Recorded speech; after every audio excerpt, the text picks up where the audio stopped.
And hello, everybody. Welcome in. Welcome into this first YouTube public Q&A for 2022. I'm Josh. It's great to be with you guys here for the next little while to answer any questions you have about web design. I am super excited to answer some questions for you, and just to, if you have any ideas or questions about strategy, web design, clients, marketing, whatever, I want to be here to give you some insight. I think this year is perhaps the most excited I've ever been about the YouTube landscape in general, or excuse me, web design landscape in general, although YouTube can be a part of that. There's so much opportunity right now, guys. So I'm super excited for all of you who are buckling up to have an awesome year in web design. My man Ken is here. He's got his helmet on. He's got his seat buckled. His pen and his paper is handy, and he's ready to go into a foggy morning in Oregon. Awesome. Well, I don't want to make you jealous, Ken, but it's nice and crystal clear here in Columbus, Ohio. Although at this point, it's been so wet. We've had so much rain. I'd almost rather it just to snow. I have 2 golden retrievers, and let me tell you about the mud that I've been having to clean up here recently. So I'm ready for some snow and freezing grounds for sure. So great to have you here from Oregon, Ken. Jen is here from Nova Scotia. Welcome in, Jen. Great to have you. My man Ed from San Antonio is here. Ed, good to see you. Awesome to have you here. Ed had sent me a question in a little bit ago, so I just wanted to make sure those of you who are current students were aware. We do still have a student-only Q&A tomorrow, same time at 1 p.m. So that's probably a little confusing, but anybody who is a current student in any of my web design courses, we do have a student-only Q&A tomorrow at the same time. So I wanted to make sure you knew about that. If that was confusing, I'll try to make sure it's not as confusing moving forward. But and for anyone who's not a student in any of my courses yet, just to let you know, as of right now, I'm doing a monthly Q&A that's just for students. So it's similar to this. Yeah, it's pretty similar. We just do a little more frequently for all students. So just to keep you posted on that. Vicky is here from icy Illinois. All right, Vicky. Well, bring some of that ice on over here to help me out with my golden retrievers. They're actually muddy retrievers more often than not. There's a dad joke. Hold on. I got my sound effects going. So the muddy retriever joke. Oh, hold on. One more time. There we go. Should have heard that one better. There's going to be some dad jokes coming along the pipe here. So, all right. We've got someone from Panama City. Welcome. And gosh, I love Panama City. Vacation there a few years back. Man, it was awesome. I love that. We've got Joan from one of my favorite cities in the States, Chi-Town from icy Chicago. Good to see you here, Joan. We've got Richard from London, Ontario. Welcome in.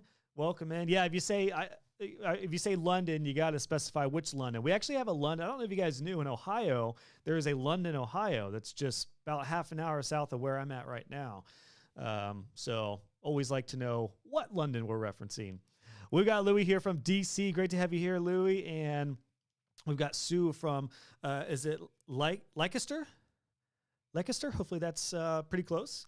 So great to have you guys here. Really excited to answer your questions about web design. So what you can do is just leave a comment. Leave a comment on the thread in YouTube, and I will try to catch all of these. I wish YouTube had a Q&A feature, like an actual Q&A box like Zoom does, but nevertheless, here we are. I'm going to try to keep up with it. Now, we did have a question.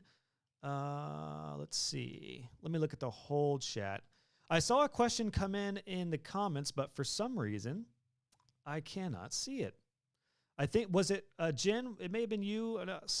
Somebody had left a comment early on, but for some reason, it is not here anymore. I should have kept better track of that. Well, whoever left a comment before we went live, feel free to leave that comment again, that question, because I want to make sure I get to that for you. Yeah, just seeing if it pops back up, but it has not popped back up. So apologies for whoever left the first comment before we went live, but leave that again if you would. I'm so sorry. I forget who left that comment or that question. We do have a question here from NZ Web Express. Hey, Josh, do you engage with design and hosting when you don't have control of the DNS? Who do you manage, or who do you manage DNS? Maybe how do you manage DNS? A big hi from New Zealand. Awesome. Great to have you here. Hey, New Zealand. And actually, that just reminded me of that first question that I just mentioned. That was about, do I handle email? It's all coming back to me now. So let's merge these two together, shall we? So DNS and how do you control hosting and all that. So there's a few aspects to this. For those who are new to web design, DNS is going to handle all of the domain stuff for your clients. It's going to handle the domain name. It's going to handle hosting, email. Ideally, you would separate those.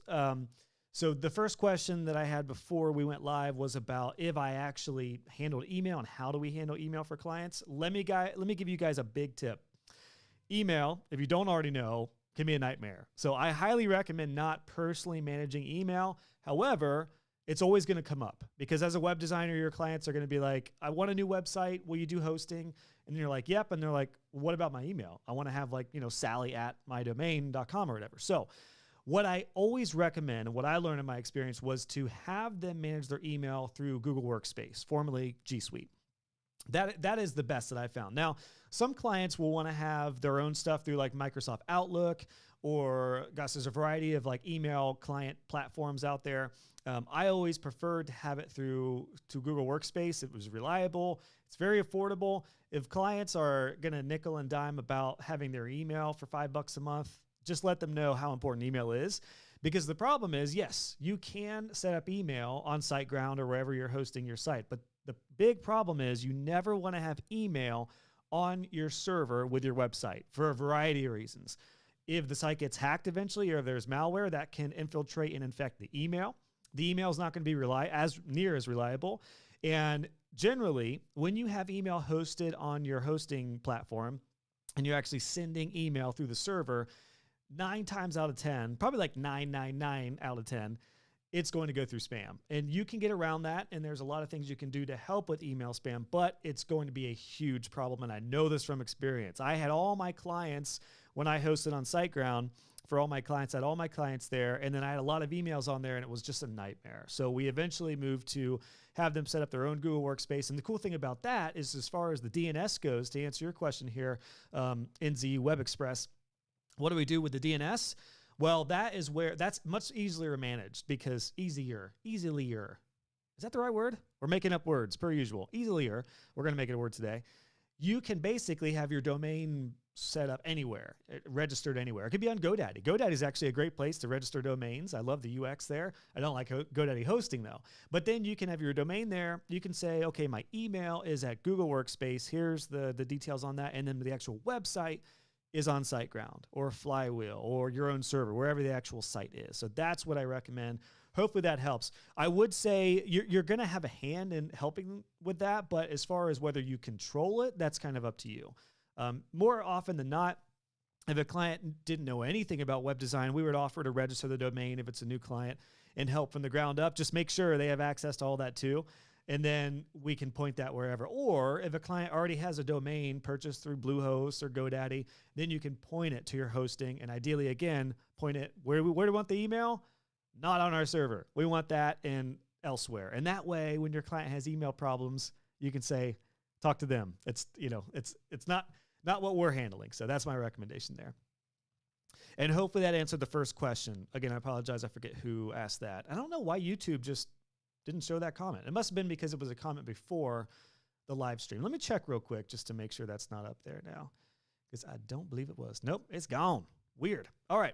Next question up goes to my man Jay Smith. Is there a decent way to transfer a site when somebody insists on dumping the WP files on me instead of allowing WP access? So let me give you guys, if you don't know, actually one of my second most popular tutorial is how to manually migrate your WordPress site. Now, there are a lot of transfer tools. I don't want to discourage you from using any transfer tools and migration tools, but I'm going to drop this in the chat right now.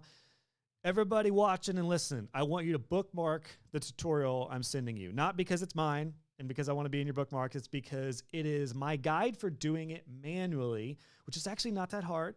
And you do that when a transfer tool or duplicator tool doesn't work, which is very common between hosts. So the question, Jay, is there a decent way? I like that you said decent and not easy, because easy is relative depending on what you know.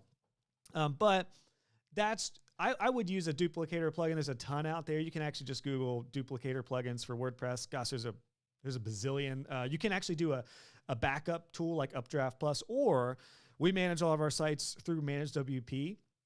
And it's actually kind of cool because we have, Managed WP has a cloning feature on there when you have the premium backup add-on. And then you can just clone sites anywhere you want through Managed WP. And it works 9 times out of 10. It's pretty awesome. But always check out that manually migrating tutorial that I posted in the chat for you guys. So Jay said, thank you, just did one. And it was a nightmare, and now I have a second. So yeah, maybe watch that tutorial, Jay. It's only like 20 minutes. And it's actually, that was in 2017 that I released that. So it's 5 years old, but that method is tried and true. That's honestly the cool thing about cPanel and a lot of servers. And even if the host doesn't use cPanel, you still should have access to, here we go, scary talk, PHP my admin, that kind of stuff. So PHP my admin, databases, scary stuff like that. You will have access to that even if they don't use cPanel usually. So yeah, hopefully that helps.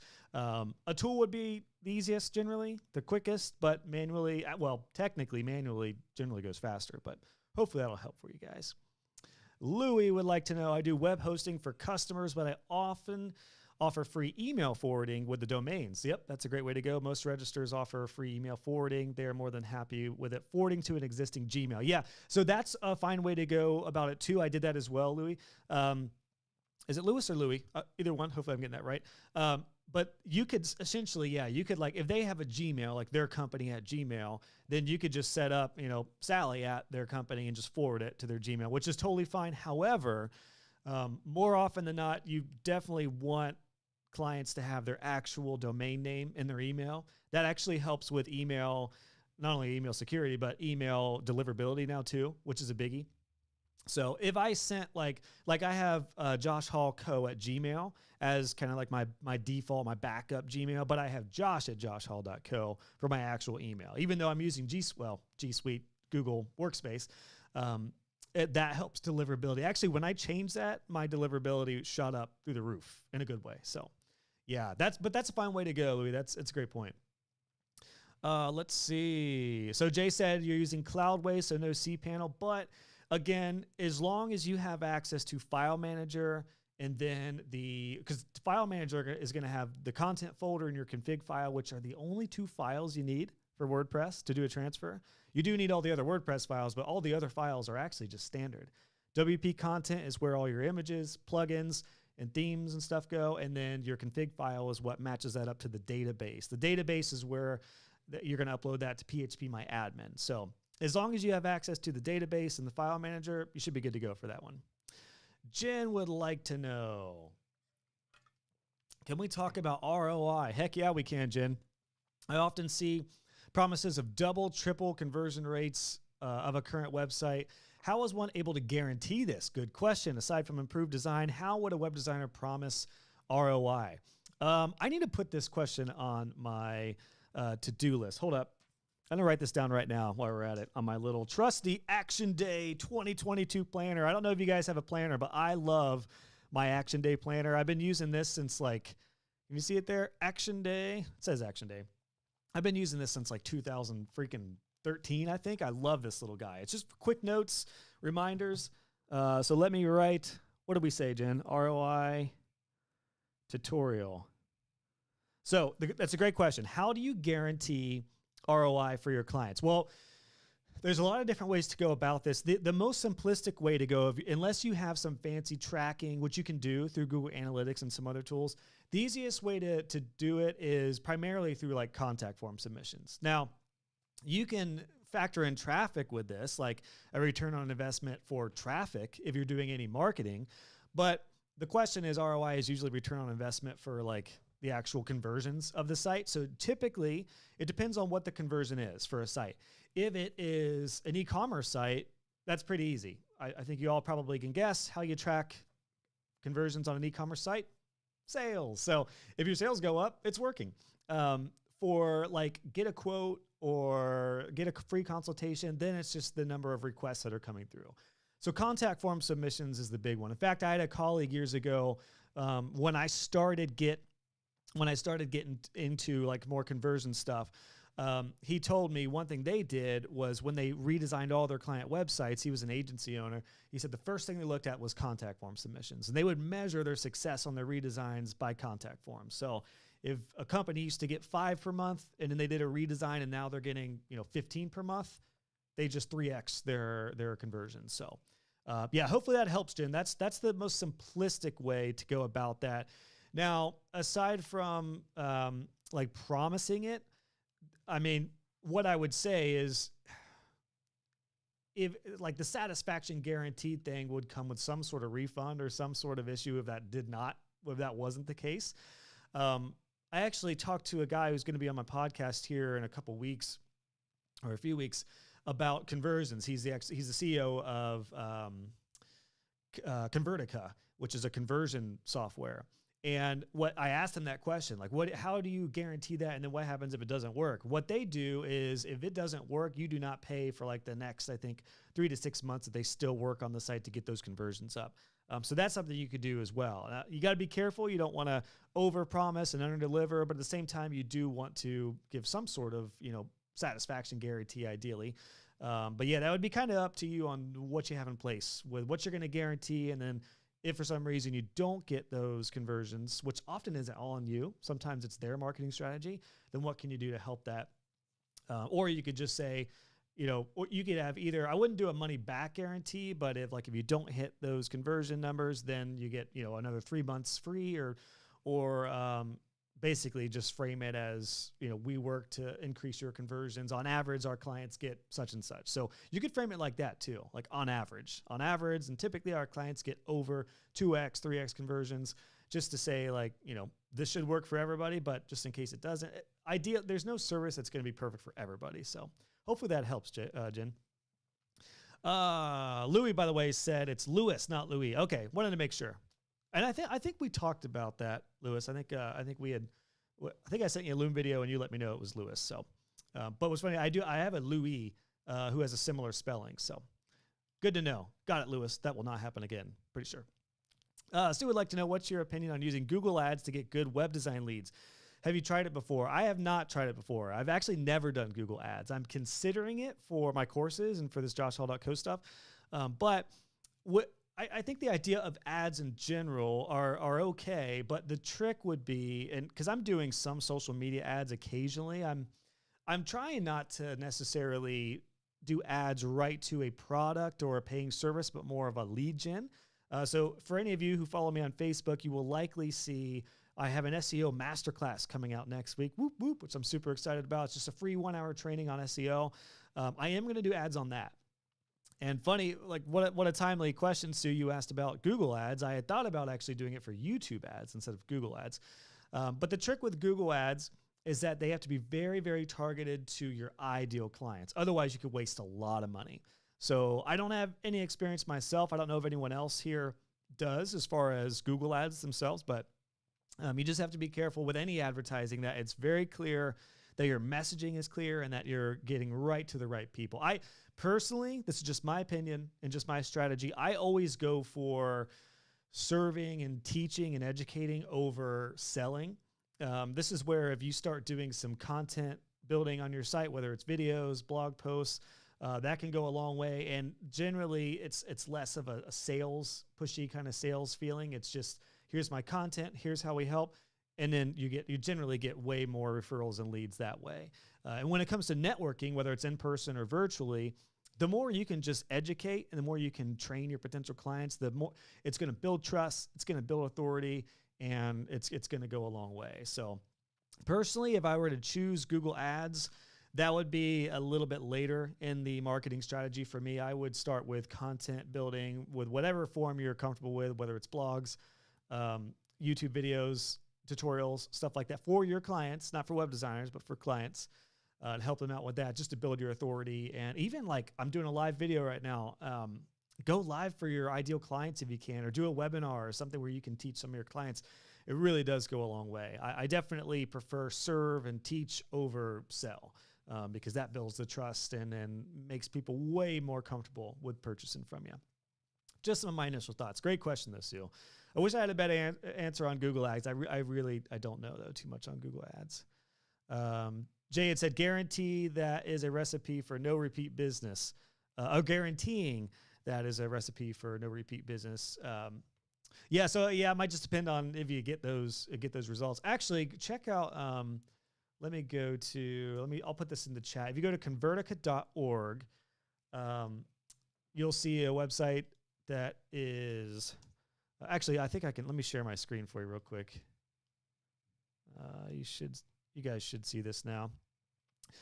So this is convertica.org. Again, I just interviewed the CEO recently, and I asked him about this because it says very clearly, will increase your conversions by 20 to 100% on your website. Now, what was interesting about this is now it's all coming back to me. Let me make this a little bigger for you. I asked him about this, and he said generally their conversions lie right in the middle of that. So on average, their sites get probably about 60 to 70% conversion. So by giving a range there, it actually even opens you up for a little more ambiguity, because you've got suddenly, you can, if you get a client that has 20% conversions, as long as you feel like you can confidently hit that, then you're still fine. This is kind of their guarantee that has a little bit of a buffer in there. And if a site is only at 10% conversions, then that's where they have their policy. I think it was like up to 3 or 6 months where they'll continue to do that until you get to that 20 mark, and then you pay again. So that's a great question. Hopefully that helps. Hopefully that helps give you guys some ideas on offering any sort of guarantee or stuff like that. Let me make sure I'm not missing any questions here. Let's go back to William. William in the house. William says, just finished your podcast number 161 and love the info. Love hearing someone start in the same space as I am. Okay, awesome. Yeah, so William's referencing episode 161 with one of my awesome students, Jamila. If you guys have not heard that episode, I highly recommend checking it out.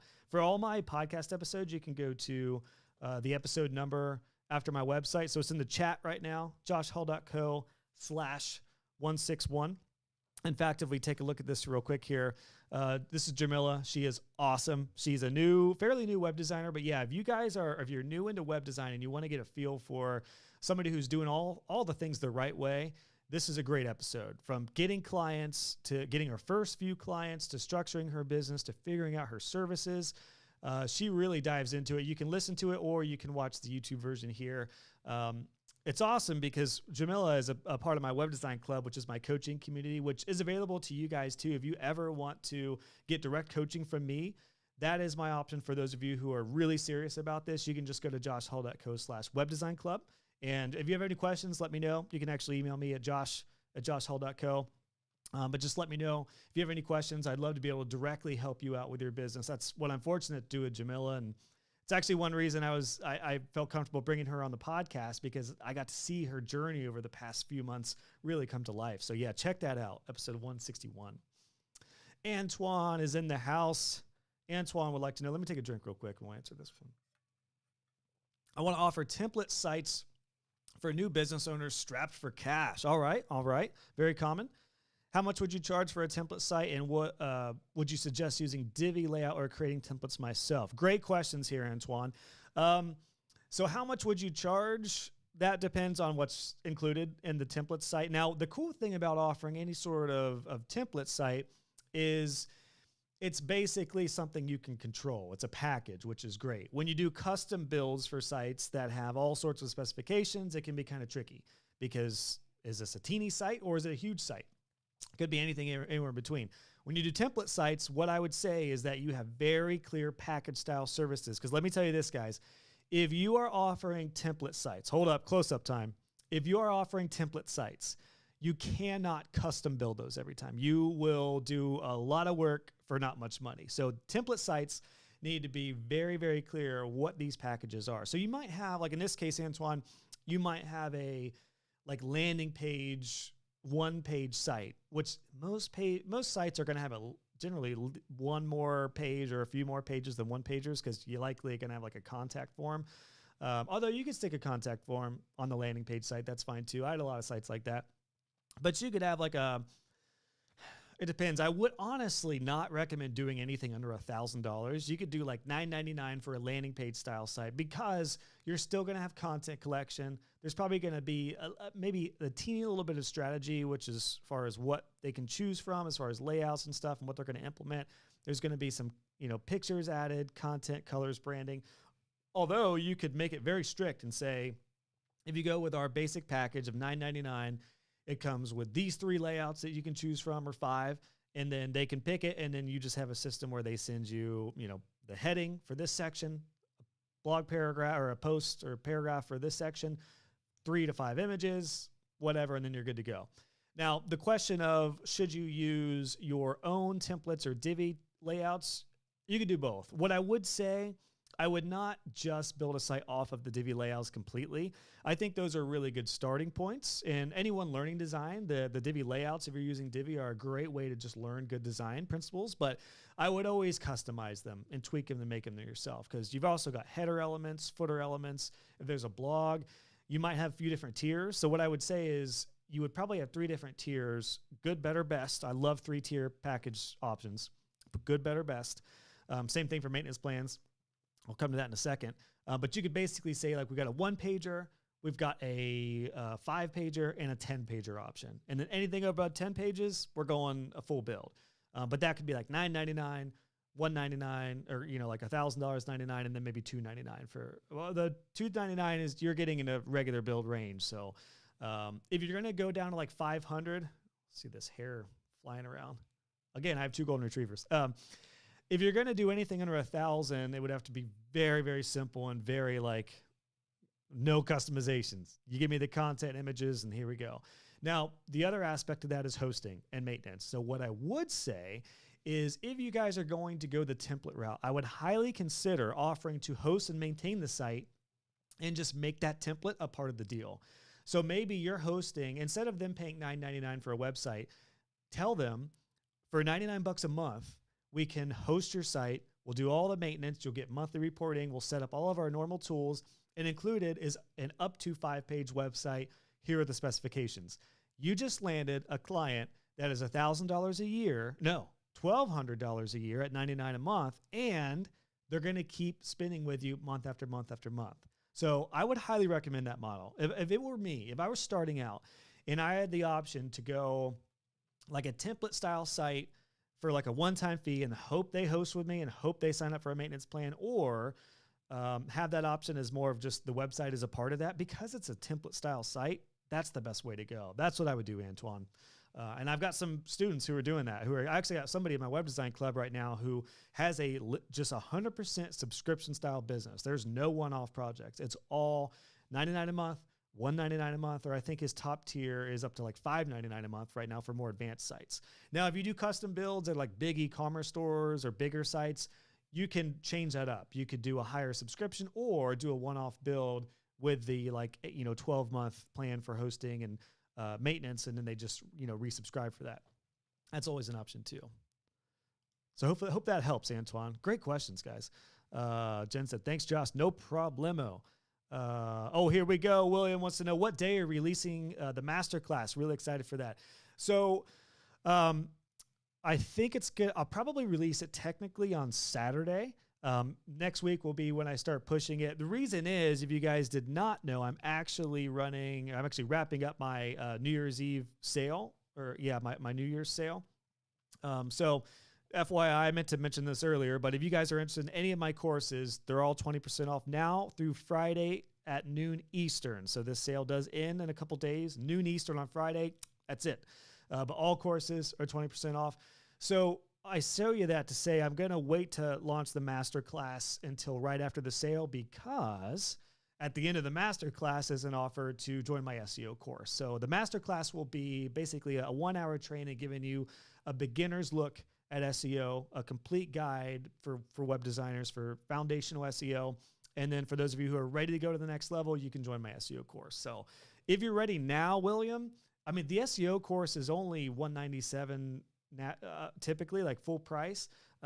Honestly, I've had a lot of students say it should be like twice as much, but I'm fine with keeping it at that price range. Right now it's 20% off. So that's probably what I would do if I were you and you're ready to get going with SEO. But the masterclass will be a great introduction here starting over the weekend. So yeah, super excited about that. So you can email me if you want, William. I'll let you know when it goes live, unless you want to join the SEO course now. You can just hit me up, josh@joshhull.go. That goes for anybody. I'm always happy to answer some questions if you guys have questions about courses and stuff. All right. Helen would like to know. Welcome in, Helen. How many devices do you test your website on? I've tested my site on all the devices on Inspect Element, Portrait, and Landscape, and they're mostly perfect. Is that enough? Yes, Helen, that is enough. You could literally go, I mean, there are main media query breaks for anyone who knows CSS, and there's responsive design. So you've got desktop, you got tablet, and you've got mobile. Now, what I would say, because generally a phone that's going to be sideways over vertical, not too many people look at their phone like this. I mean, how many people do you see in public who are like, not many, unless it's like a game or something.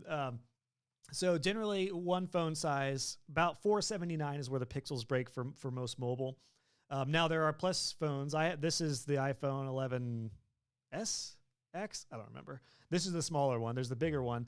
But what I always did typically was desktop, tablet, and then phone, which is about 479. Anything under 480 is considered mobile pixels. Now, the interesting part about this, one thing you need to remember, for desktop, there's kind of two versions. There's big desktop, and then there's laptop. So for example, on my computer, I've got my big desktop right here, and then I've got, can you guys see this? There's the laptop right there. So if you're curious, I actually run my, my laptop is controlling everything. My desktop is actually just an external monitor, essentially.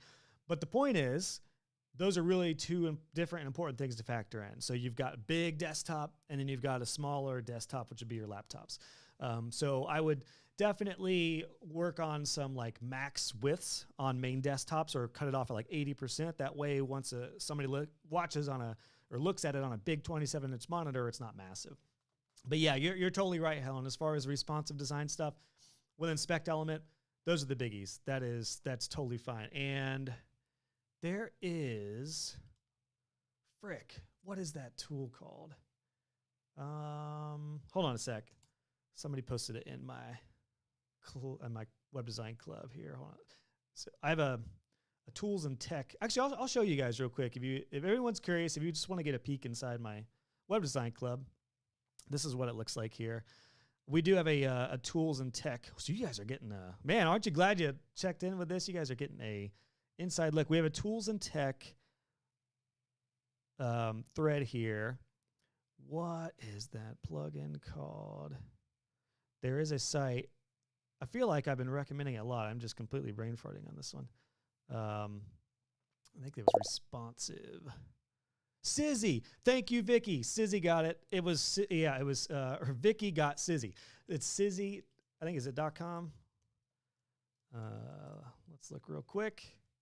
Sizzy.co. Thank you so much, Vicky. Gosh, that was going to drive me crazy. I was about to start searching through the club. So I just dropped in the chat for everybody. Sizzy.co.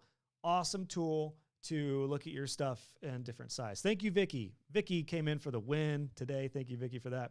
Yeah, Sizzy.co. That was a tough one. That racked my brain. Vicky shared Sizzy.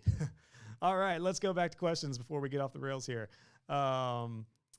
Ken said, listen to that podcast this morning, was really encouraging. Thank you, Ken. Yeah, for anyone who's interested in just getting into web design, if you just joined us, make sure you go check out episode 161 of my podcast. Link is in the comments.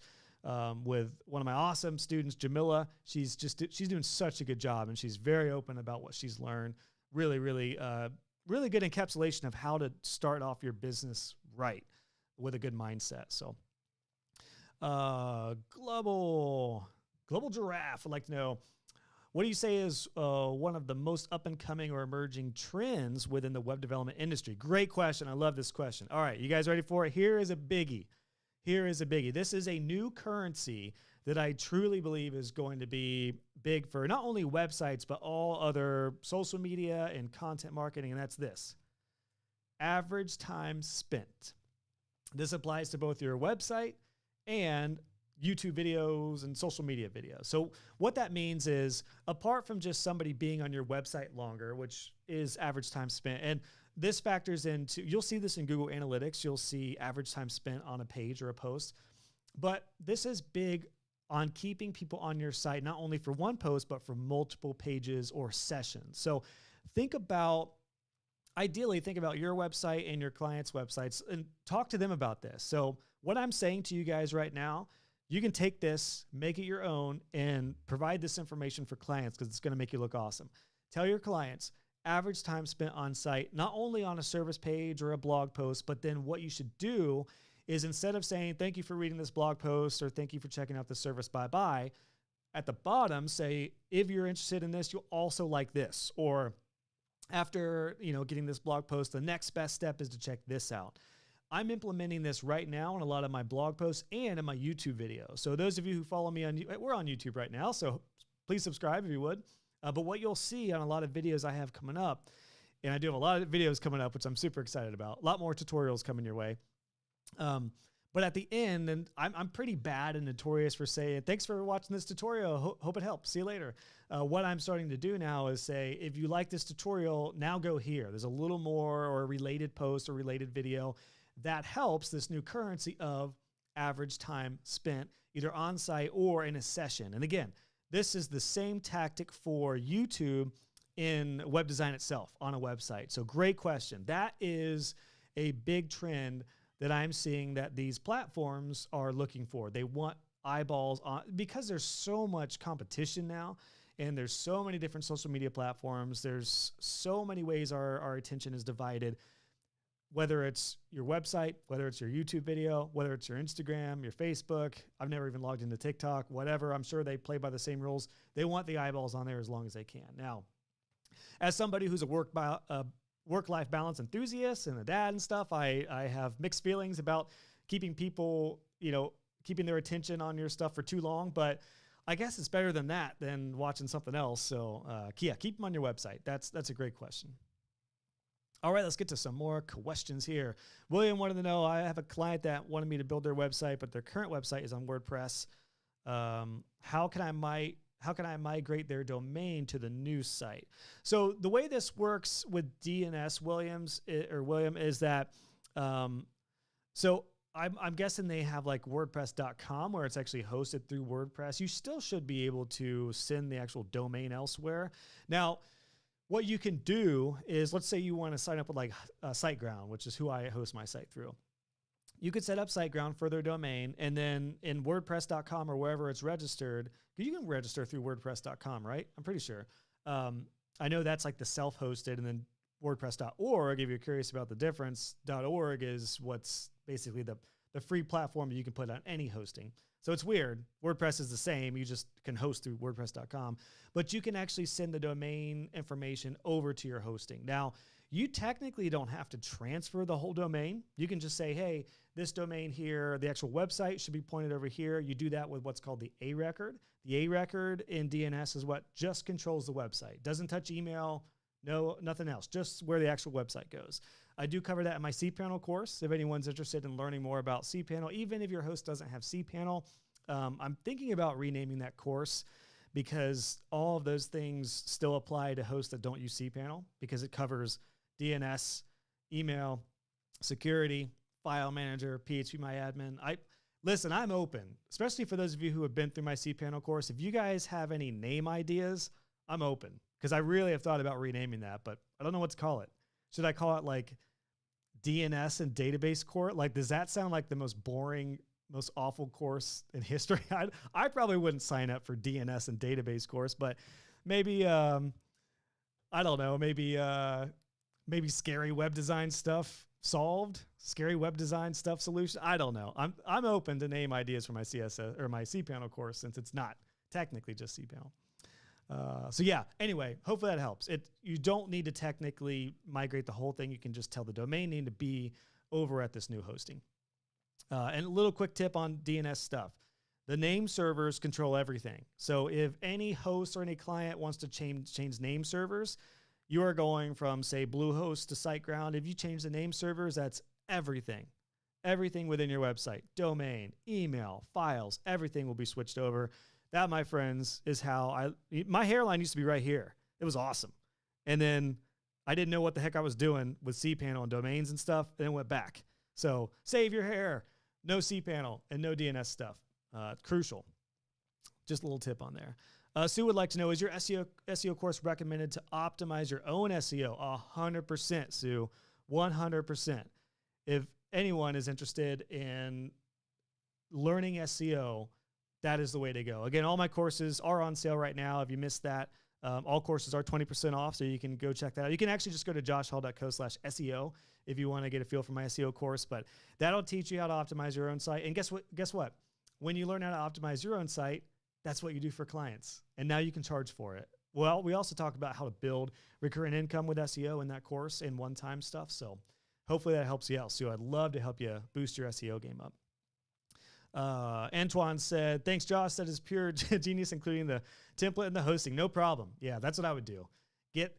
Guys, it's better to have a client, particularly if they are low budget, on a smaller subscription rather than just a cheap one-time site. And your clients will like that, because instead of them dumping $1,000 at once, you could say, why don't we spread this over a year?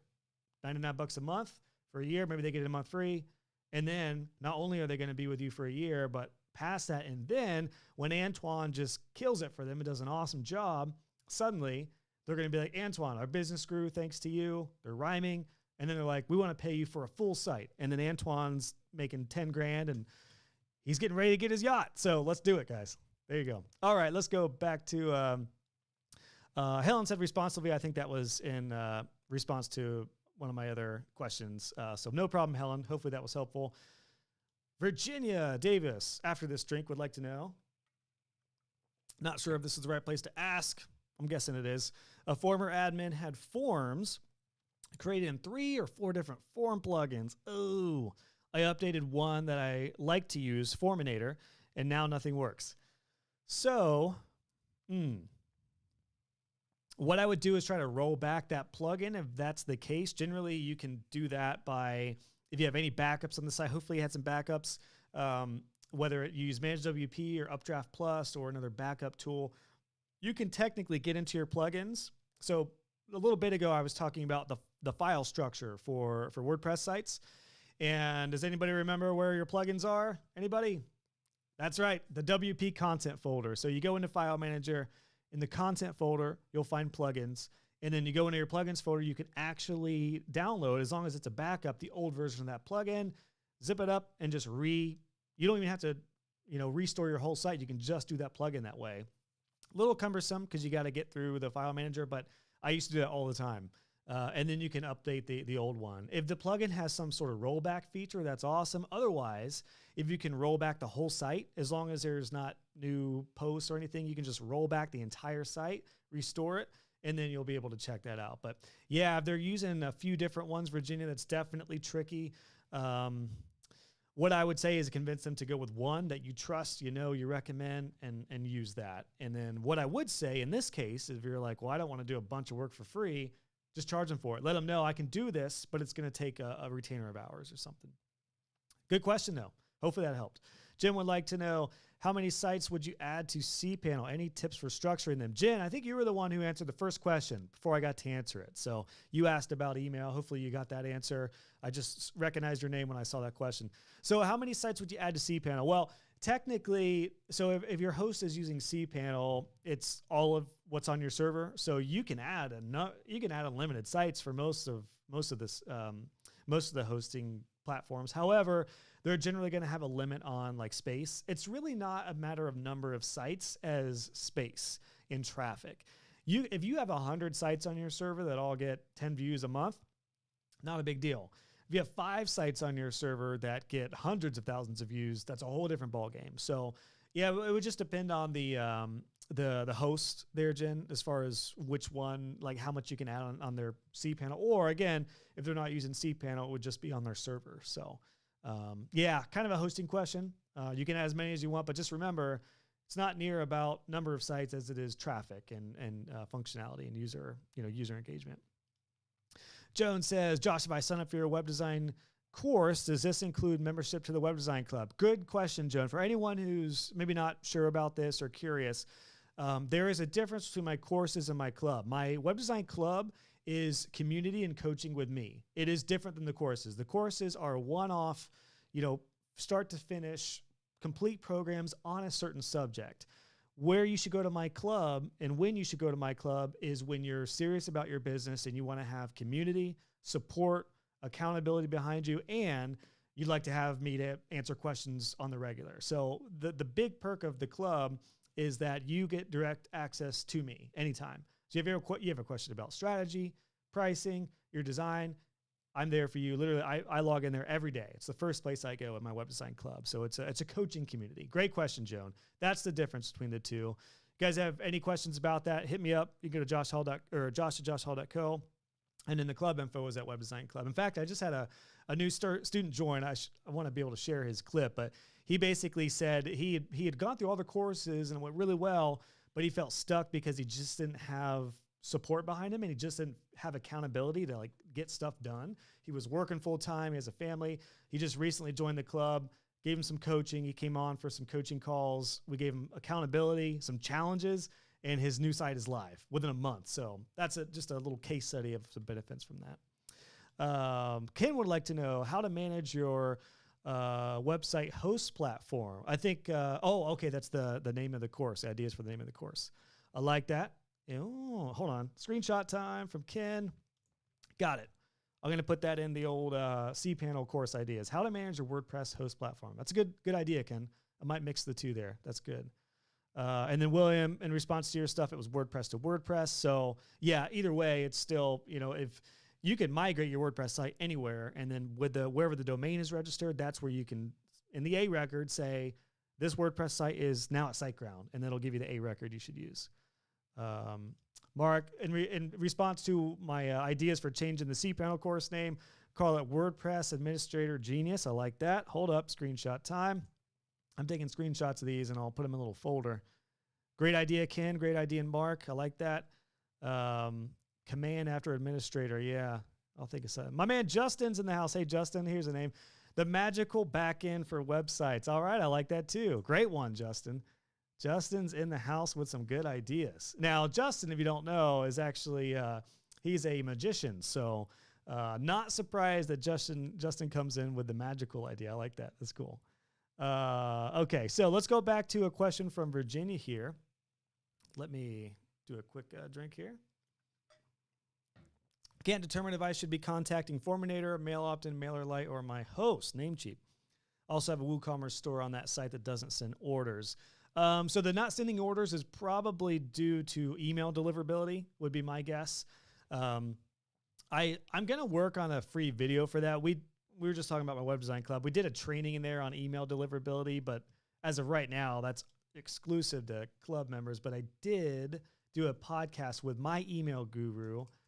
What episode was that? 118. So I'm going to put this in the chat for you guys. This is an in-depth guide for email deliverability in the form of a conversation with, this is my personal email guy. His name's Amer. He's awesome. I don't know what's wrong with him. He actually likes email. Like that's why I love the web design world. Some people love design. Some people love sales. Some people love strategy. Some people love SEO. Some people love email. And the few people who love email, that is a hot commodity, my friend. So if you happen to like email, don't be afraid to charge well for that because you are in demand. So yeah, hopefully that helps. I'm guessing that's the problem there. Yeah, it could be a number of different issues there, Virginia, as far as where the issue is with that site. But I would say, I mean, it could be a plugin conflict for sure. So you said, yes, if that's my problem, I think I have a bunch of text records that may be conflicting now. Maybe. I haven't found text records to conflict too much. Generally, it's just a plugin issue with an update or something. Honestly, what I would probably do is potentially just roll back the site if it was a recent update, and then you could kind of troubleshoot from there. And then you had asked about change the DNS records, but when that didn't work, they suggested perhaps it's because we use Outlook. Outlook for email. Yeah, so again, email deliverability depends on where the email is hosted. If it's through Outlook, then yeah, maybe if there was a change. So another little SEO tip cPanel tip, excuse me, as we figure out what to rename my course is just remember this: email is associated with MX records, and you can find MX records in your DNS. So you can go to what's called your zone editor, and that's where you have access to the A record like we just talked about. I know we're getting geeky, so for those of you who are like, oh my God, I'm new to web design, what is this stuff? Don't worry. That's why I got my cPanel course for you. But your email is managed through your MX record. So that's where, if that was not changed, that's where you need to have those right numbers in there. hopefully that helps. Awesome. And then Jen wanted to say, sorry, I missed the start. We'll definitely go back. No problem, Jen. Speaking of email stuff, we were just talking about your initial question of hosting email. In short, for those who just joined, I recommend having clients host their email off your server. I would not personally do the email. I would not personally host email. Even through your hosting, if you're hosting for them, have them set it up through Google Workspace, formerly G Suite, or a program like Outlook or something like that. That's actually going to be, because email is kind of, it's connected. It's not actually connected to the website, aside from the website, displaying where those contact form submissions should go. Email is kind of its own separate thing. It's kind of like a phone line. Like, businesses have phone lines in their offices and stuff. It's kind of like that. It's like their email is almost similar. It's kind of off and separate from the website, although it's partially connected. But you don't want to put the email on your server for sure. And then Virginia had said, yes, changed the EMX records too. Good. I'll check those too. Yeah, as long as the EMX records are correct, you can technically move your site anywhere. I won't give you guys the full story, but I had a horror story with email when I migrated a whole site and did not know about the EMX records, and I broke my client's email. Did that on a Friday night. He called me first thing Saturday morning freaking out, and that was a nightmare. So avoid the nightmare, my friends. Just MX records, A records, little bit of basic cPanel stuff, and you'll be good. Or scary domain stuff. Still deciding what to call that course. Awesome, guys. Ken says tailored SPF records, also text records, can be difficult and confusing. Anti-spam stuff. Yeah, that's true. I honestly don't have too much experience with those, Ken. You can technically add more of those, although most of those are generated by default. Like if you look in your zone editor, you'll see a bazillion different records. SPF, text, most of those are just auto-generated. I don't know if I've ever actually had to manually adjust those. I've generally only messed with MX records, A records, and just name servers in general. So, all right, we've talked a lot about tech stuff. While we wrap this Q&A up, does anyone have any questions about design, clients, business stuff before we're already almost at an hour. This has been a quick hour. I hope you guys have enjoyed this and got some value from this. Just as a reminder, as final questions come in, I am ending my New Year's sale on all my courses Friday at noon Eastern. So if you have been interested in checking out any of my courses, including the ones we've talked about here, you can lock in 20% off right now. You just go to my site, joshhall.co. Check out the courses. If you guys have any questions, hit me up, josh@joshhall.co. I will personally respond to you by the end of that sale if you have questions about courses. Definitely want to help you out as we get started here in 2022. Antoine, would love to see a behind-the-scenes look at the live stream setup and software I use. Happy to, Antoine. Yeah, so this is fairly new for me, as you guys might know or may not know with my YouTube stuff. My big goal for 2022 is to go live more. Some people have asked me, how often do you go live? Where do you go live? As of right now, I'll just give you the scoop on when you can get access to me live. In my web design club, I go live every week for coaching calls and Q&As and website reviews there. If you join any of my courses, you get access to a monthly student-only Q&A, which we're doing tomorrow for students. Just a heads up, if you join later in the call, we are doing a student-only Q&A tomorrow. And then I'm doing these YouTube lives, public lives, not monthly right now, but occasionally, at least once a quarter, maybe more. So definitely want to do these more. Now, as per your question, Antoine, the software setup, where I got all my gear is pulled from my mentor, Pat Flynn, and his software setup, his streaming setup. I'm going to put this in the chat for everybody. That is basically all what you see there is basically all the setup that I have. Essentially, I have where the mic is going and everything comes from my Rodecaster Pro. It's this guy right here. This guy has all the sound effects. So when I bust out my dad jokes, there we go. It's pretty cool. I really love the Rodecaster Pro. Now, if you're curious about how I'm doing these changing effects, like when I go close, where am I? That one. That is through what's called a little Stream Deck, which is right here, this little guy right here. So I can just get past my cup. Hopefully I'm not making you guys sick. I can do countdown timers. I can do all kinds of cool stuff with my Stream Deck.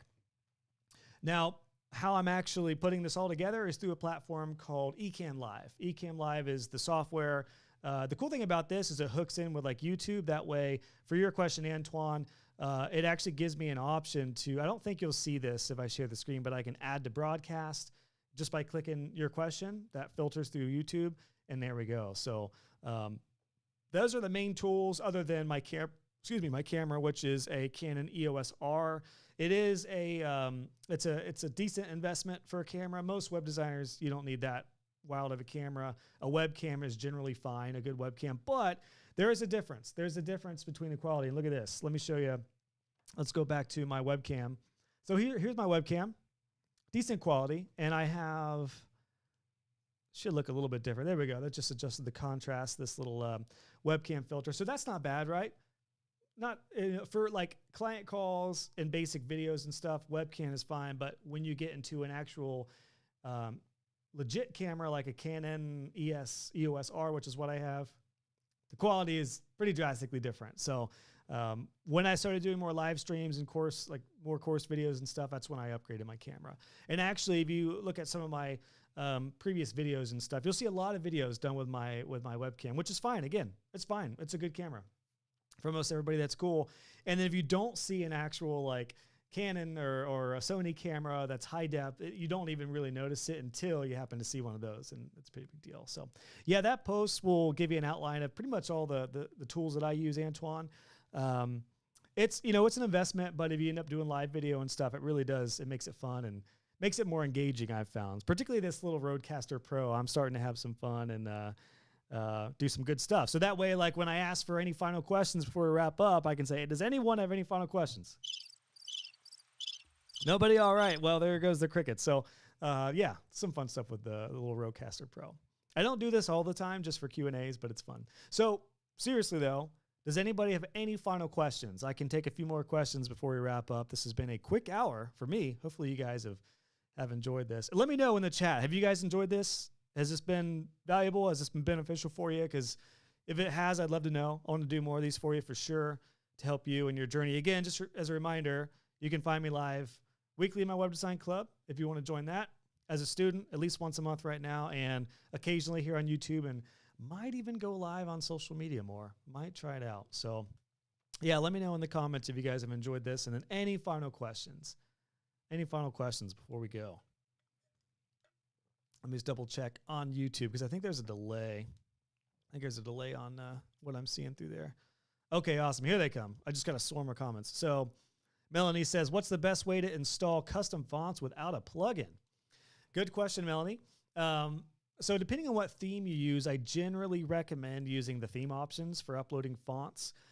But you can actually do this with CSS. Gosh, I haven't done this in a long time, but if you just Google install fonts through CSS, you can technically install the whole font family in a fonts file. And this may depend on where you put that in your child theme for Divi or for your website. But you can have a fonts folder with the actual font file names in there. They just need to be literally uploaded to your server somewhere. And then like the actual font files. And then with CSS, you could say like H2s have, like my font is a custom font. It's called Gotham. And that's how I did it through CSS. So pretty cool.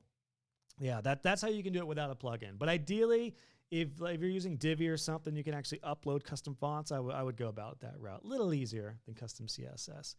Edward said, enjoying this. Awesome, Ed. Great to hear. Ken said, yep, enjoyed the hour. Awesome, awesome.